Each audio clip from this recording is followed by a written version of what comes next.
From the News Channel 5 Network, this is OpenLine.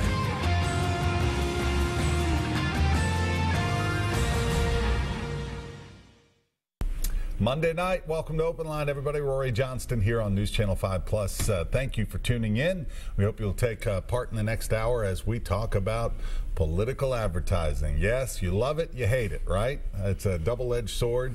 And tonight we have a special guest. Haven't seen you in a while, Dr. Kent Syler from MTSU, political science professor. Kent, thanks for making the trip up. We appreciate it, and in the middle of the summer as well. Well, thanks for having me. I always enjoy it. Good to see you. Kent and I were talking about Maine a little while ago. A little more peaceful there, a little cooler this time of year. A little cooler right now, that's yeah. exactly right. Anyway, we are going to talk about political ads, and it's a good time to talk about this, folks, because not only are we seeing a lot of them right now with the mayor's race in Nashville. Of course, a lot of advertising in the Nashville market and throughout Middle Tennessee. You're seeing those mayoral candidates. But also, we are heading into a presidential election year, and already in many states, they're seeing advertising. So we're going to talk a little bit about that and talk about and show you some clips from various races around the country and back in the 2012 presidential race as well. So stick with us. We're going to show you some of those and discuss them. How important is advertising? I mean, this goes back to, I guess, Truman or Eisenhower was one of the first when television first came out, and specifically as we talk about TV advertising. And gosh, by the time Kennedy ran, he was just born for TV. Mm-hmm. And this just exploded. Now it's the way to reach a candidate. It is, and you follow the dollars. And if you look at every race, you look at where the vast majority of the money is spent, it's on TV ads. And what's kind of really amazing is with the advent of social media, all the cable and everything is there, the blogs and all that's happening, still TV. And even having more money spent, because there's the other thing that's really happening is there's more money in politics now than ever before. The super PACs, the unlimited donations. The Supreme Court decision. The Supreme Court decision freed this money up. Yes, the Citizens United decision. So you have money coming in from everywhere, and it's got to go somewhere, and they're going to buy every 30-second ad they can buy. Right, and I know here at our station, for a race like the mayor's race, you know, our folks upstairs, our traffic department, not the traffic we're talking about on the morning news, but a different kind of traffic. Traffic is meaning where are we going to fit all of our commercials? You know, we have an allotted amount of space in our breaks.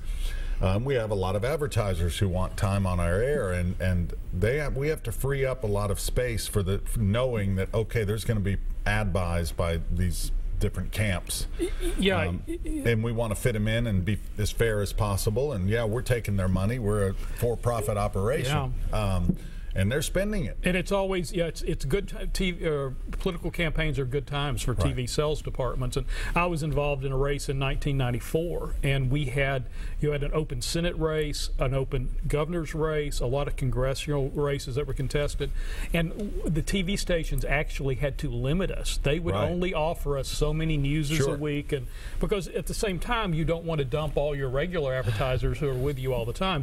But if you're in a swing state, if you are a TV station in a swing state, because there's so much money in presidential races now, that's a leg up. You know your profits are going up. And I will tell you that we were just purchased by Scripps, a large company, kind of merged with our old owner Journal, and they divided everything up, and now we're under the Scripps company, all the broadcast operations, and we hear our bosses talk a lot about where they own stations, and a lot of them, they talk about battleground states. Exactly. It's important to own a TV station. They own it. They're headquartered in Cincinnati, which I think is what a place to be, especially Ohio is a swing state, but also Cincinnati is a real swing area.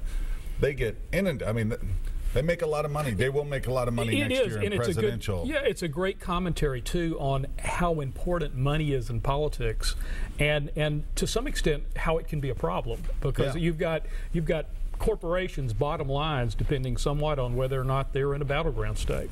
Why is it, though, in this day and age, and you mentioned social media, why is it still so important?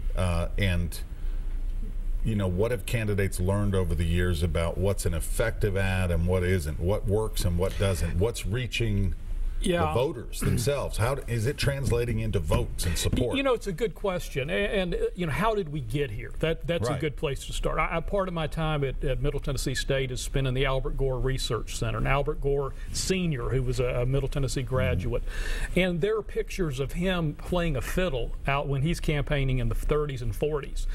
It was very much retail politics. People would, it was entertainment. Meet and greets. I mean, the stump speech was literally that. And people would turn out. It was a simpler time. Now it's hard to get people, not to go to the bathroom during your political ad. Yeah. So it's just a different type. Retail politics really isn't out there much anymore. Right. So the way we've changed, this is the most effective way to reach them. So that's kind of how we got here. The candidates use they use consultant firms, they use advertising agencies, all sorts of different people to craft their message, because it is a lot of money when you're making an ad buy, and whether you're at the presidential level, Senate, governor, mayor, you want to make sure that you're going to be as effective as possible in the 28 seconds or whatever time period of that ad, right? Right. Yeah, you want to know first of all, you want to make sure you're speaking to the right people. And secondly, you want to make sure you're talking to them about something they care about. That's why polling is incredibly important. Honing that message is one of the most important things you can do, because airtime is not cheap. So you don't want to waste a lot of money with the wrong message to the wrong people. So, and we are and you said, does it matter? And that's a question you could do a week's show, week's worth of shows on, because especially in the presidential race, we may be so polarized now that if you look at the early polls coming back on 16 on the general election matchups, and you go back to the early polls 4 years ago, it's all about the same. It may be that these candidates really don't make a huge amount of difference as long as they're acceptable, because we are so polarized between Democrats and Republicans, a lot of whether you're in an urban area or suburban area or rural area. So it's really interesting. There's going to be billions spent, but in the end, how much did it really change? Right. Interesting. All right. 737 plus. That's the phone number. Let's go quickly to Jay, who's called in. Hey, Jay. Welcome. Good evening, gentlemen. A great topic tonight. Thanks. I was just wondering, commercials and things on TV with these political, the ones that get my attention are the small town field commercials, the farm commercials, where they're out on the farm. But to me, today, it seems like so many political commercials are scripted. I mean, you can just look at it and tell. Yeah. Also, how much does the post office get on all these brochures that they send out? And I'll hang up. Listen, thank you. Different form of advertising there. Thanks, Jay. Yeah, there's a lot of direct mail. Yeah, direct mail is generally the second, but it's a distant second in campaign spending. And Jay gave us a great lead-in to, if he likes farm ads, our first group of ads are from Iowa. And they are all about farm animals. And this is the Iowa Senate race. Joni Ernst, Bruce Bailey, from when? 2014. So last year. Right. Yeah. And the Ernst ad was probably the best ad from the last cycle. Okay. She was a state senator, was not really figuring that much into a crowded Republican primary. She broke this ad out. That we'll see here in a little bit, broke this ad out, and this sent her to the front, and it kind of kept the narrative going for the entire campaign. Sure. She won the primary, won the general, now is in the U.S. Senate. All right, before we go to the first break, do we want to, if that's queued up, Courtney, we'll go ahead and show that first. It's called Ernst Squeal, right? Let's take a look.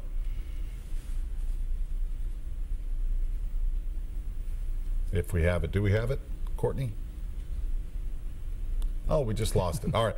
We'll take a break. We'll re-rack it. We'll find it, and we'll show it to you. I can't wait to see some of these. We've got several from that one race. We do. And be sure to call in, folks. Advertising, political advertising is our topic tonight. 737 plus is the phone number. Stay with us. We'll be right back.